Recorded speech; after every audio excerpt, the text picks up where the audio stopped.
Olá, pessoal. Sejam bem-vindos, sejam bem-vindas a mais um episódio do Experiências Extraordinárias. Mais um episódio que eu tenho a impressão que vocês vão adorar, porque a gente está recebendo aqui uma jovem CEO, uma jovem presidente de uma empresa que ela mesma fundou e está mudando o mundo, e está ajudando a mudar o mundo. Estou recebendo aqui hoje a Mayura Okura, ou Mai, como ela gosta de ser chamada. Ela é paulistana, nasceu na zona norte de São Paulo, em Santana. Ela tem 30 e poucos anos, é fundadora da B2 Blue, que é uma empresa que conecta empresas para transformar resíduos em matéria-prima e receita e grana. Ela é ligada a causas ambientais e também é ligada no 220. Então, Mai, obrigado por você ter vindo aqui hoje no Experiências Extraordinárias. Um prazer te receber. Apesar de a gente ter se conhecido recentemente, a sua história, a história da B2 Blue é fantástica. Mas antes da gente entrar nessa história, me conta quem é você, onde nasceu na Zona Norte, né? Descendente de japoneses, mas conta um pouco aí da tua trajetória, da tua vida. Conta um pouquinho pra gente. Obrigada, Rod. Eu tô super feliz de estar aqui com essa experiência extraordinária. E contando um pouquinho sobre a Mai. Bom, realmente eu vim de uma família classe média para baixo, é isso? Uhum. Eu não tirava a melhor nota, então eu sempre me sentia mediana. Eu sofria muito de não ser a melhor da sala e eu sentia que o mundo era cruel. Uhum. Até que, com o tempo, depois da faculdade, pegando experiências em diversos lugares, em diversas empresas, eu descobri que o mundo pode ser muito melhor empreendendo. Então, olhando um pouquinho da minha história, como que a gente consegue ter uma melhor perspectiva para saber qual que é o seu talento, ou como você consegue se diferenciar e ser um destaque e enxergar a vida de uma forma muito mais prazerosa e, de fato, conseguir construir algo grandioso e se sentir importante, valorizada. Então, é mais ou menos isso que eu vejo a Mai hoje. E poder compartilhar isso na XPXT e mostrar para muitos jovens, para muitas pessoas que estão aí perdidas, desorientadas e não sabem, com algumas dicas legais. Legal, bacana. Você comentou que teve esse sentimento de posso chamar de frustração, né? Por estar lá na média, na escola. Média para baixo, assim. eu também acho que fui esse aluno. Até um determinado ponto da minha vida, eu me lembro que a minha mãe, ela falava que eu ia fazer faculdade nem que ela tivesse que fazer a faculdade comigo. Porque eu não, até entrar na faculdade, eu também levei meio ali, né, talvez não tão sério quanto eu deveria ter levado. Mas o que você sentia nessa época exatamente? Porque talvez aí esteja a primeira conexão de você se transformar uma empreendedora, né, jovem, com uma empresa que a gente vai falar daqui a pouco um pouquinho mais, mas que, além de já ser uma empresa, né, que já está, vamos dizer, consolidada, ela está ajudando em causas ambientais, que é muito bacana. Então, o que exatamente era essa sensação lá naquela época? Como é que você realmente se sentia? Eu me sentia muito medíocre, né, aquela sensação mediana, mas eu acredito que a forma, a educação, que pelo menos na minha época funcionava, não estimulava muito os nossos talentos. Então, sempre eu tinha que ler uns livros muito chatos, horríveis, e não necessariamente estimulava o meu lado criativo, meus outros talentos. Então, por isso que cada vez mais eu sentia essa tristeza dentro de mim de nunca se destacar, nunca ser uma pessoa acima da média. Então, a tendência era me sentir inferiorizada e que o mundo era muito mais complicado, complexo. Ou seja, então, eu acho que essa é uma discussão, a gente não veio aqui para falar de educação, mas é um ponto importante, porque a gente recebeu aqui o Felipe, que é o fundador da Clarice, e ele fala muito sobre educação, escrita, no episódio que ele participou aqui. E tem uma coisa ligada a isso, né? Que a gente entra, às vezes, numa caixinha, né, de conhecimento e não explora coisas adicionais, né? Então, acho que você passava por isso. Exatamente. Legal. Bom, Mai, você se forma em quê? Qual foi a faculdade que você fez? Eu vou contar uma rápida história. Claro, adoramos histórias por aqui. Eu que sou oriental, descendente de japoneses. Meus pais, eles sempre focaram muito na educação e eles falaram, Mai, você é obrigada, assim como seus irmãos, a entrar numa faculdade pública. E era uma obrigação. E eu que sempre fui mal na escola, eu pensei, nossa, como é que eu vou entrar na faculdade pública? Porque é difícil. Então, eu verifiquei qual que era a faculdade pública com a menor nota de corte para eu poder passar. E aí saiu a faculdade, eles tinham acabado de lançar a EASH da USP.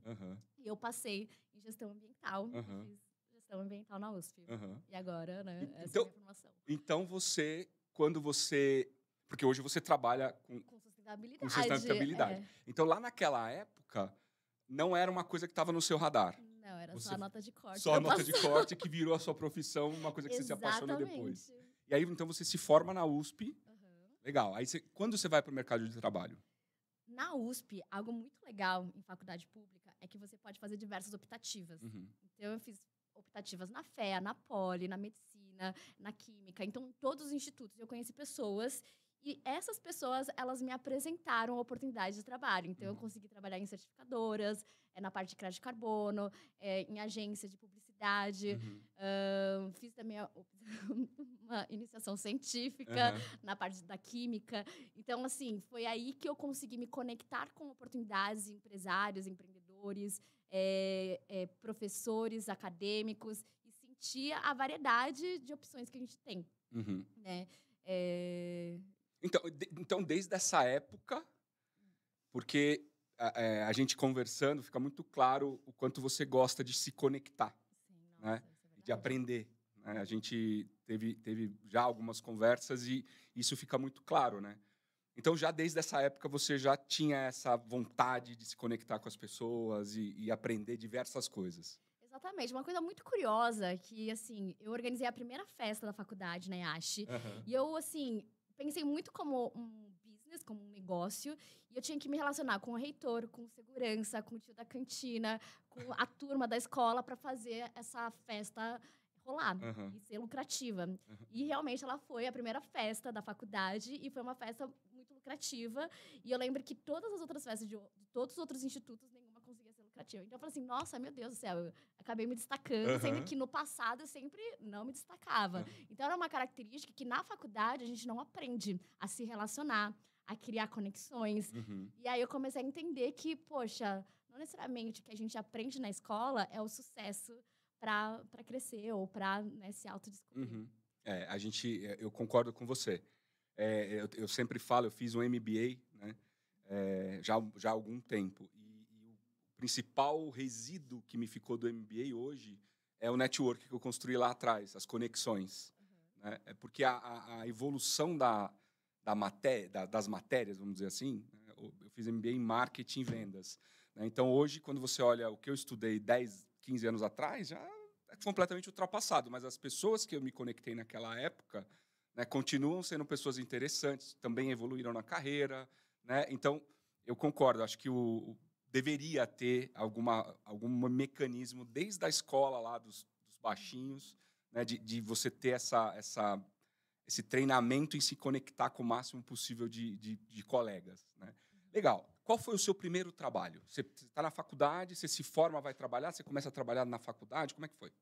A USP, ela é muito focada na parte acadêmica. Então, a minha primeira experiência, a minha primeira remuneração, que na época eu acho que era R$400, assim, uma bolsa para você fazer uma iniciação no CNPq, foi eu coletando água de chuva com balde para analisar quantos de metais pesados tinha na água da chuva por conta da poluição, São Paulo e tudo mais. Então, era coletar, ir até o teto da faculdade e coletar um balde de água de chuva. Aí só trabalhava o dia que chovia, é isso? Só no dia que chovia.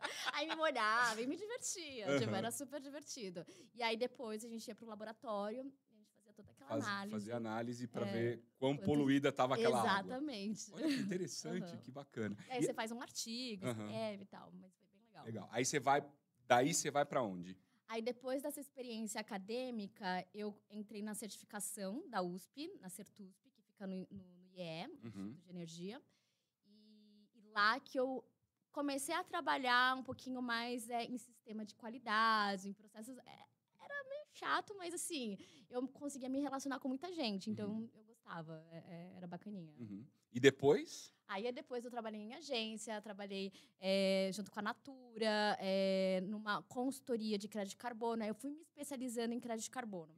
O que é crédito de carbono? Para quem não está acompanhando ainda essa pauta importante. Legal. Então, crédito de carbono, eu lembro que em 2010, mais ou menos, eu não sei a minha idade. 30 e poucos, já falamos aqui. Então, era uma coisa muito nova. E nada mais é do que você conseguir calcular o quanto que a sua empresa ela está gerando de CO2. E o quanto que isso gera de impacto, o quanto que isso faz com que impacte na mudança climática, que eles falam. Então, é sempre pensar, poxa, existem países desenvolvidos que querem beneficiar os países em desenvolvimento a poluir menos. Então, é uma compensação de CO2 que vai deixar de emitir. Então, eles investem em empresas que conseguem comprovar, de alguma forma, que você está emitindo o CO2 se você tiver um investimento para ter esse apoio. Então, é meio que uma fórmula, você conta toda uma história, cria um relatório gigantesco para justificar a geração de crédito de carbono que esses países desenvolvidos eles têm metas a cumprir. Quando você fala crédito de carbono, então a empresa, vamos supor que eu seja uma indústria, eu fabrique motocicletas, por exemplo. Certo. E aí, eu fabricando motocicletas, eu gero carbono em diversas etapas da minha cadeia produtiva, né? Desde quando eu recebo as peças, o caminhão que traz, as máquinas, blá, blá, blá. Aí eu calculo quanto eu estou gerando e eu busco esse crédito. Esse crédito é dinheiro. Sim. Tá. E aí eu faço o que com esse dinheiro? Eu compenso esse... Por exemplo, eu planto árvore para compensar? Como é que funciona isso? Então, para você conseguir comprar esses créditos... Primeiro assim, hoje se a sua indústria consegue gerar crédito de carbono, porque você consegue comprovar através de metodologias validadas que você está deixando de emitir um CO2 porque você colocou energia solar, ou colocou uma eletricidade um pouco mais mais saudável, não, é mais limpa. Sustentável. Mais sustentável. E se você gera esse crédito, você pode comercializar. Só que se você não gera crédito, você só polui, você pode comprar de outra empresa que conseguiu gerar esses créditos validados. Entendi. E mostrar para o mercado que você compensou as suas emissões. Você está contribuindo com essa neutralização. Entendi. Legal. Então, voltando, eu fiz esse parênteses para explicar o que era crédito carbono, para o pessoal entender. E também era uma coisa que não estava tão clara para mim, agora ficou. Aí, você vai trabalhar numa empresa e acontece uma coisa nessa empresa que faz com que você seja demitida, né? E, por conta dessa demissão, é que você vai empreender, né? Conta um pouco essa história para a gente. Na verdade, é uma somatória de coisas que acontecem na vida. Então, sempre fiquem atentos ao que acontece na vida. Vai somando, né? Os pedacinhos, vai fechando os elos, né? Isso mesmo. Antes de eu ter esse desafio, eu trabalhei numa consultoria onde tinham 2 sócios empreendedores e eles eram meio perdidos, tá? E eu falei assim, nossa, eles conseguem construir uma empresa, tipo, não deve ser tão difícil. Mas ok. Aí, nessa outra empresa, na empresa seguinte, eu tinha que entrar como PJ. E aí, eu já tive que abrir a minha empresa. Só que era uma empresa bem tradicional, uma certificadora, multinacional e tudo mais. E lá existia uma hierarquia que eu não conhecia muito bem, não sabia que eu não tinha esse perfil de hierarquizado. Hierarquizado. E assim, uma coisa que eu lembro que eu chegava às 6 da manhã, saía às 23, porque eu queria ser uma esponjinha, entender tudo que acontecia em todas as áreas, conversar com todo mundo para saber o máximo de coisas. E eu vi que tinham muitos projetos parados, muitos projetos incríveis parados. E eu falei assim, poxa, vamos fazer isso acontecer. Tem energia e tal, aceleradaça. Aí eu falei, poxa, vamos. Aí a minha chefe, tipo, ignorando, né? Deixa na gaveta. Aí eu falei, não, tipo, aí eu falei com o chefe do chefe da minha chefe. Foi lá no chefão. Eu falei, pô, dinheiro na mesa, bora fechar, não sei o quê. E aí que eu fui demitida, porque eu não respeitei a hierarquia. E aí eu falei assim, caracolas, meu, como o mundo é cruel, né? Só que se eu não tivesse sido demitida, eu nunca teria transformado meu CNPJ, na hora que eu entrei nessa empresa, em algo que realmente fosse acontecer, que é a BitBlue hoje, né? Você veio concebendo a B2, que é como vocês chamam, você veio concebendo a B2 com pedacinhos ao longo do tempo. Neste momento foi que você falou, putz, eu vou empreender. Sim. Foi aí que... Foi nesse momento que eu falei, poxa, tô no olho da rua, e agora? Já tenho um CNPJ, tenho muita força de vontade, muita energia, muita curiosidade, conexão, essas habilidades que eu fui, né, descobrindo, que eu tinha uma certa facilidade, e ser cara de pau. E nessa época, eu lembro que estava muito assim, no boom das startups, de a sua ideia vale 1 milhão. E aí eu falei assim, nossa, eu vou fazer um monte de pitch, eu vou vender a minha ideia, e eu vou falar quais são os projetos legais que poderia vingar. E foi aí que eu consegui atrair alguns investidores anjos, que são pessoas físicas que, vai lá, aporta 100, 500 mil, 1 milhão. E foi assim que... Tá, eu quero explorar mais essa parte do investimento. Legal. Porque talvez algumas pessoas que estejam assistindo a gente têm ideias, né, e precisem buscar investimento. Você comentou comigo que você usou muito a cara de pau, né, para ir buscar esse investimento. Como é que você fazia isso na prática? Você criou uma apresentação, aí como é que você conectava com potenciais investidores? Como é que era esse processo e como é que você fez isso? Legal. Eu primeiro buscava ambientes onde estimulava esse tipo de iniciativa. Então, tinha muitos hackathons, eventos para você mostrar a sua ideia. E aí tinha uma banca de investidores. Eu participava de todos. Era tudo gratuito. Eu falei assim, opa, vamos lá, né? E essa cara de pau de você tentar vender a sua ideia, de expor e ser contagiante, dar clareza para o pessoal. Eu falar, poxa, olha só o impacto que vai gerar e tudo mais. Então, criar essa conectividade, quem está assistindo, então, a banca de investidores, para convencê-los de que, poxa, bora tomar um café depois e a gente avançar, né, num contratozinho.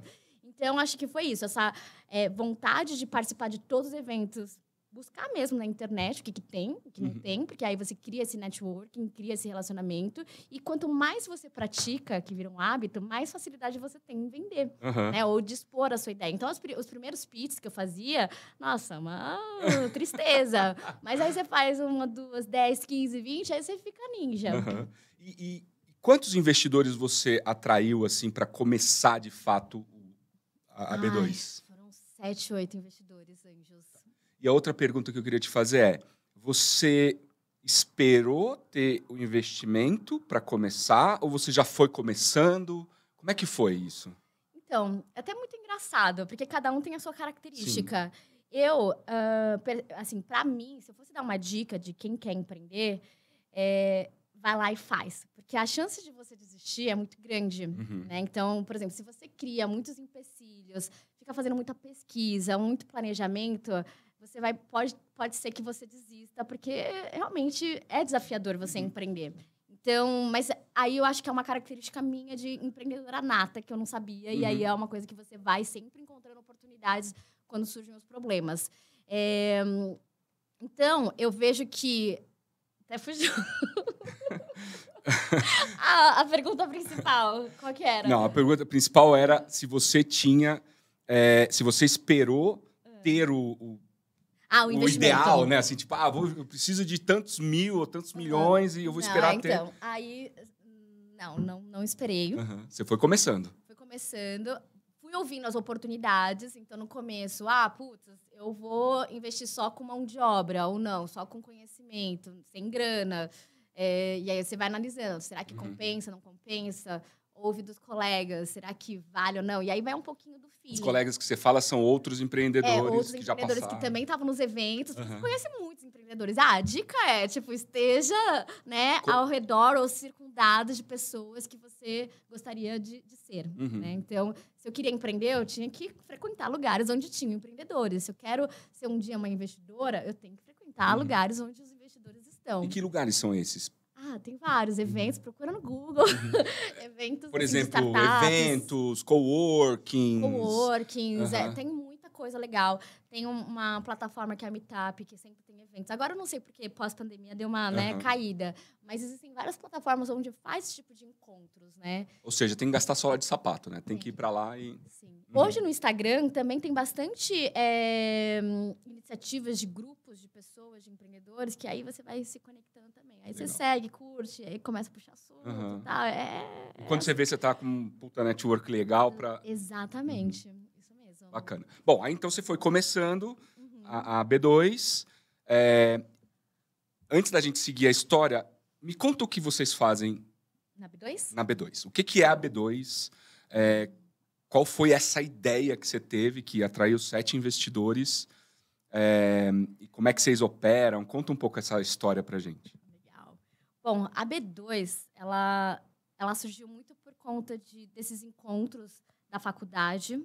Então, eu tinha ouvido falar sobre bolsa de resíduos, que nada mais as indústrias vão lá e ofertam as suas sobras de resíduos, e a Federação das Indústrias, ela apoiava e construiu um site. E eu falei assim, poxa, um negócio tão incrível, por que não funciona? Né? E aí que surgiu a B2. Eu falei, poxa, vou construir isso e vou fazer esse match entre empresas para transformar resíduos em matérias-primas e fazer acontecer. E aí que eu descobri por que não funcionava. Porque para você construir um marketplace, sem brincadeira, é desafiador. É muito complexo. Você tem que madrugar, você tem que estar lá com os desenvolvedores, que não são caras fáceis de lidar. Então, madrugar, trabalhar, assim, sem brincadeira, umas 16 horas no mínimo por dia e com muita paixão. E por isso que numa federação, onde as coisas elas são muito engessadas, é difícil você conseguir construir algo que realmente funcione. Então, a BitBlue hoje é esse marketplace onde a gente consegue conectar milhares de empresas em todo o Brasil. E agora a gente está estudando essa internacionalização. Que legal. E hoje a gente já tem mais de 1,1 bi de toneladas ofertadas para essas empresas. Então, mensalmente, de forma recorrente, a gente tem todos os tipos de resíduos. São mais de 10 mil tipos diferentes de resíduos. Então, tudo que você imaginar, desde tecido, jeans, plástico, resíduo automobilístico, resíduo orgânico, de cabelo, de sobra de materiais vencidos, tudo. E a gente consegue mostrar dentro da plataforma essas oportunidades e outras empresas elas conseguem analisar e falar assim, poxa, isso aqui pode ser matéria-prima. Isso aqui pode reduzir o meu custo com matéria-prima, porque eu consigo reutilizar. Que sacada. É demais. Porque além de estarem transformando lixo, a gente estava brincando aqui, né? Lixo em luxo, resíduo em dinheiro e matéria-prima, tem a questão ambiental. Sim. Muito disso talvez fosse para aterro, fosse poluir. Sim. E você ajuda a dar uma destinação que é sustentável, porque daí outra indústria vai pegar aquela sobra de plástico e, sei lá, construir um outro produto ou compor um outro produto. Fantástica a ideia. Exatamente. E assim, nesse momento de crise, porque quando você trabalha com resíduos, você não precisa ter um MBA para trabalhar com resíduos. Então, é uma oportunidade para quem está buscando empreender ou está buscando um novo negócio e enxergar essas sacadas de, poxa, caramba, tem essas toneladas de terra ou essas toneladas de materiais, será que não pode virar um produto? Será que eu não posso construir algo com esse material? E, assim, tem vários exemplos, assim, muito engraçados, assim. Então, indústria automobilística que gera toneladas de apara de couro, a gente consegue conectar com uma indústria de sex shop para fazer chicote. Ou, assim, porque vai usar a pontinha. Exatamente. Então, ele consegue reaproveitar e fazer vários modelos de chicotes. Assim como tem indústrias de brinquedos que geram cabeças de bonecas deformadas e a gente consegue conectar, porque a gente traduz também os resíduos, que muitas vezes eles não sabem o termo técnico. Do que é feito essas cabeças de bonecas deformadas? É um PVC flexível. A gente consegue conectar com uma indústria de sapato que faz sola de segunda linha. Então, para essa empresa, quando ela derrete, tritura, ela consegue fazer esse solado. Então, é a quantidade de possibilidades que muitas vezes nem é a gente que expõe, mas a própria comunidade, os próprios empresários ou pessoas que estão acessando a plataforma conseguem enxergar essas sacadas. Então, é um aprendizado constante. Que legal. E além vamos dizer, dessas grandes toneladas e tal, vocês também têm pessoas que estão ali nos pontos de coleta, separando e tudo isso, né? Exato. E daí é o lixo convencional, o lixo da minha casa, por exemplo, o lixo, sei lá, que eu levo lá no ecoponto, é isso? Sim, hoje, por a gente ter construído esse marketplace, a gente conseguiu ter um volume de dados muito grande para analisar quais são as soluções que a gente pode atender com a B2 ou diretamente pela plataforma.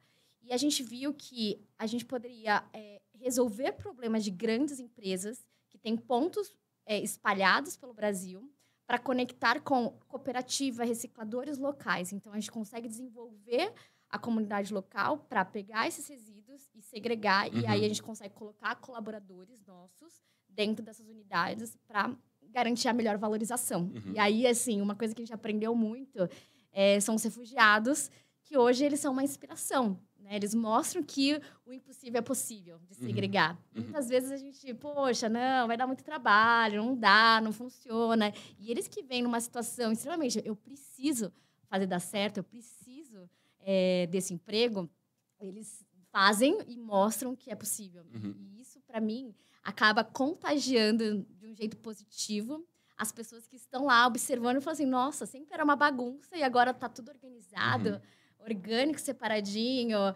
o reciclável, o plástico, papelão, latinha, todas as embalagens que antes ia para aterro, hoje eles mostram que é possível. Então... Ou seja, então, peraí, que tem um ponto importante aqui. Então, vocês contratam, vocês dão oportunidades para refugiados. Esse é o primeiro ponto, parabéns. Né? Super, super legal abrir uma oportunidade para essas pessoas que precisam. E eles, justamente por estarem nessa situação, né, ruim, vamos dizer assim, eles se esforçam mais e conseguem fazer ou seja, eles ajudam a salvar o meio ambiente porque eles têm mais paciência, sei lá, de separar o lixo, de fazer a coisa acontecer. Eles não veem, não vai dar certo. Eles só conseguem enxergar, eu preciso fazer dar certo. E isso é o que inspira. Eu acredito que é isso que faz com que a cultura da B2 contagie os nossos clientes. Entende? E isso, para mim, foi...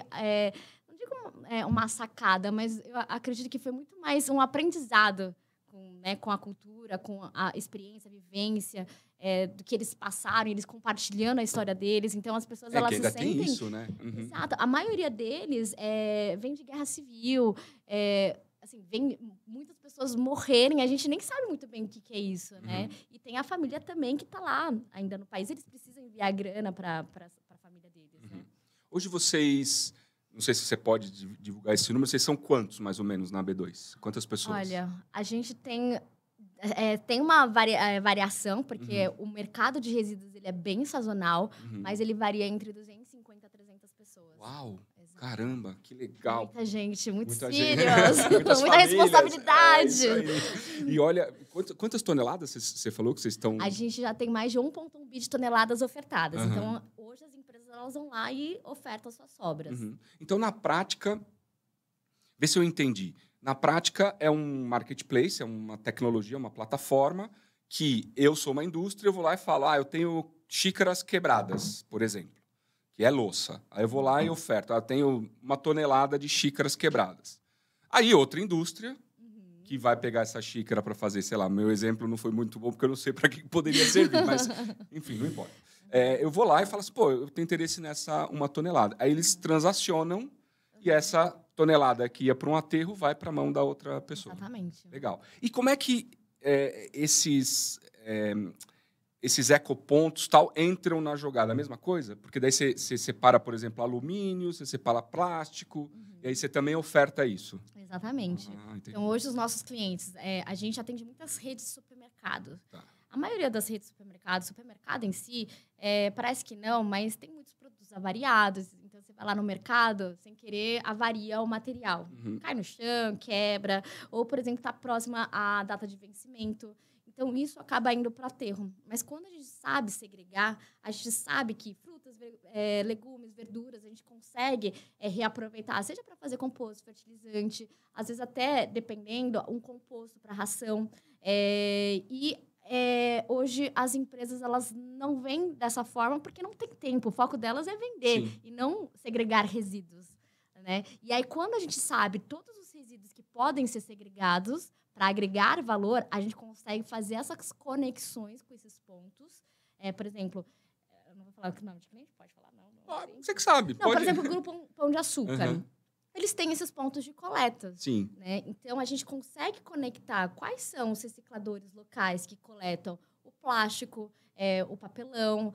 Às vezes, não, é uma cooperativa que coleta todos esses resíduos e aí depois, num local, acumula material e segrega. Então, tem toda uma importância de toda a cadeia de reciclagem de resíduos. Porque hoje, na B2, a gente não foca só na reciclagem. A gente busca muito enxergar aquele resíduo como matéria-prima, como produto. Porque quando você recicla, querendo ou não, é um trabalho que precisa ser feito. Mas se você, por exemplo, se esse material aqui ele está quebrado, eu posso utilizar essas peças quebradas como um produto. Esse exemplo da caneca talvez não seja tão Não, eu entendi o que bom. você quis dizer. Mas vocês estudariam o que poderia ser feito com canecas quebradas, com que sobra da caneca. Vamos supor, eu vou moer... Poderia fazer azulejos com exemplo, essas peças quebradas.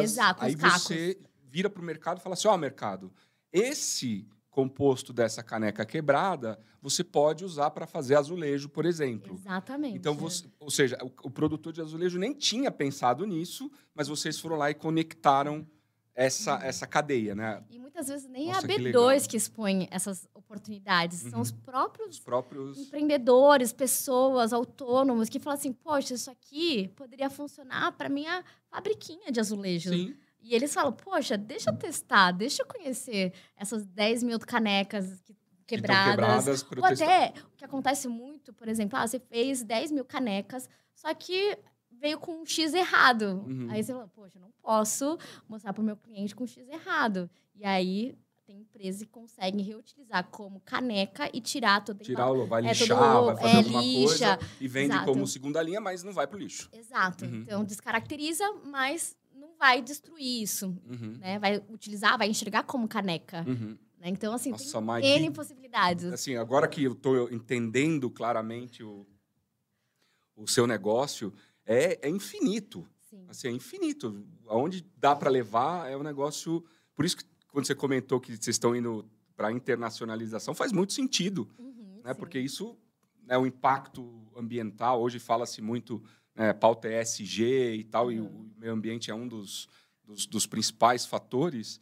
Né? Ter uma empresa que está olhando para isso como seu principal business, é o que você falou. Talvez o supermercado ele não tenha tempo de pegar toda aquela fruta, legume que vai para o lixo e segregar para poder fazer ração. Mas a sua empresa é especializada nisso. Então, né, muito legal. Agora que o business está completo, está entendido, me conta, empreendedora, a B2 tem quanto tempo, mais ou menos? 10 anos. 10 anos. 10 anos, legal. Tem 10 anos que você está aí. Mais de 10, mas mantenho a idade, sim. Bacana. Quais foram os pontos assim críticos na tua trajetória da B2, positivos ou não, que você poderia destacar, trazer para a gente para servir de inspiração? Desafios que você passou ou projetos que você entrou e que deram certo ou não deram certo? Ou, enfim, aprendizados em geral que você pudesse destacar um ou dois que você tenha passado nesses 10 anos? Pode ser alguma coisa mais recente, pode ser uma coisa lá atrás. Nossa, tem muitos. Eu imagino. Sempre que eu faço essa pergunta, eu fico pensando nisso. Né? Primeiro que ela não é combinada, né? Então você não pensou nela antes. E segundo que eu imagino que seja quase infinito a quantidade. Mas assim, o que vem na tua cabeça assim imediatamente? Pensando para a galerinha, né? Eu vejo muito essa questão do propósito. Tenha clareza do que você quer. E eu sei que é difícil. Uma vez uma funcionária chegou para mim e falou, Maia, eu nunca tive clareza do que eu quero e eu não sei como você consegue ter tanta clareza onde você vai chegar, o que você vai ser, onde você quer que a B2 esteja daqui 10 anos, 5 anos. Então, para mim, foi algo que eu sempre me preocupei em ter clareza. E como que faz ter clareza? Você tem que se autoconhecer, você tem que saber seus talentos, você tem que saber o que te destaca. Então, primeiro, se autoconheça para saber onde você quer chegar, porque é aquele negócio, é melhor você desenvolver algo que você já tem uma certa facilidade do que você desenvolver as outras, né, fraquezas que você tem e você ser uma pessoa medíocre. É um pouco o que acontece na escola, que você aprende a ter nota acima de 5 em todas as matérias e no final você não se especializa no seu real talento. Então, essa seria uma das dicas. E, como todo mundo fala, seja curioso, cara de pau. Então, às vezes, a gente cria bloqueios na nossa mente de que eu não posso, eu tenho vergonha. Então, por exemplo, inglês, meu Deus do céu, eu sou muito ruim, muito ruim, muito ruim. Meu, pague mico. Assim, tenho vergonha de falar em público. Pague mico, faz. Porque depois, quando você pratica, você acaba perdendo o medo, um bloqueio que você tem, e fica natural. Mas é claro, tipo, você tem que sempre, né, focar nos seus talentos para fortalecê-los. Por falar no primeiro ponto que você comentou, né, se autoconhecer e tal, você tem uma característica interessante que você compartilhou, que você tem um mantra. Sim. Né? Conta um pouco essa história do mantra, porque eu achei bem curioso e bem perspicaz a forma como você lida com essa situação que você vai contar. Não vou dar spoiler aqui, que você vai contar. Conta pra gente essa história do teu mantra. Legal. Bom, uma coisa que é muito normal, as pessoas elas têm sempre seus altos e baixos. Né? E é natural você acordar meio triste, meio para baixo, às vezes ter insegurança. E no final você entender um pouco como é que funciona o seu cérebro. Né? Você criar um contexto que faça você fortalecer. E o meu mantra é muito mais reforçar as coisas que te destacam nos momentos que para você está difícil. Então, hoje, eu escrevo todas as minhas conquistas, tudo que me inspira, tudo que me move, para ouvir isso nos momentos que eu acordo meio para baixo e realmente contagia. E você acaba, tipo, alimentando o seu cérebro com coisas positivas. E aí você fala, nossa, vamos para cima, sabe? E é muito legal. Então, registre tudo que faz você se inspirar. E depois grava você num dia que você tá bem empolgado, grava e aí bota o play quando você estiver para baixo, esse mantra, para reforçar o quão foda, o quão demais você é. De vez em quando não tem problema um palavrão aqui, porque às vezes tem que soltar mesmo. O quão foda você é. Entendi. Exatamente. Então esse é o mantra e faz muita diferença. Muito legal, muito bacana. Mai, a gente tem aqui um monte de coisa ainda para falar, mas já começando a dar um contorno aqui de encerramento, você falou sobre aonde estar daqui a algum tempo. Né? Você já tem 10 anos na B2. Onde você imagina que vocês estarão, você, a B2, enfim, daqui a 10 anos, daqui a 5 anos? Óbvio, o que você pode contar para a gente, né, que não é segredo e tal? O que vocês estão aprontando, para onde você deve levar esse business? Eu vejo que a gente já teve muitos cases inspiradores dentro da B2. E eu acredito que o Brasil, por incrível que pareça, a gente tem muitos empreendedores fantásticos. Não sei se é por conta da escassez ou desafios. A gente tem empreendedores que pensam fora da caixa. E no mundo, quando você vai para vários países, você descobre que a gente tem um diferencial. E às vezes eu não sei o que acontece, mas não expõe as conquistas dos brasileiros. E eu gostaria muito que a B2 seja uma inspiração para o mundo quando a gente fala em inovar, em transformar resíduos em matérias-primas e fazer com que a sustentabilidade ela seja rentável, financeiramente viável e que, consequentemente, traga um maior benefício de impacto socioambiental. Então, mostrar para o mundo que aqui nós, brasileiros, também fazemos coisas incríveis. Muito legal. Bacana. Uma última pergunta, falando um pouco dessa questão do quanto a gente está exaurindo o nosso meio ambiente, né? Estamos aqui com uma pessoa que conhece muito disso. Que soluções que você já viu, e aí não necessariamente as da B2, que você acha que podem realmente ajudar a gente a mudar o mundo? A da B2 está claríssimo, né? Eu pego uma coisa que ia poluir, transformo em matéria-prima, transformo em riqueza e movo a economia. Sacada incrível. Que mais você olha assim e fala, puxa, eu acho que esse caminho é um outro caminho que vai ajudar, um caminho sem volta, no sentido de proteger o meio ambiente? Eu vejo assim, vou fazer um comparativo aqui.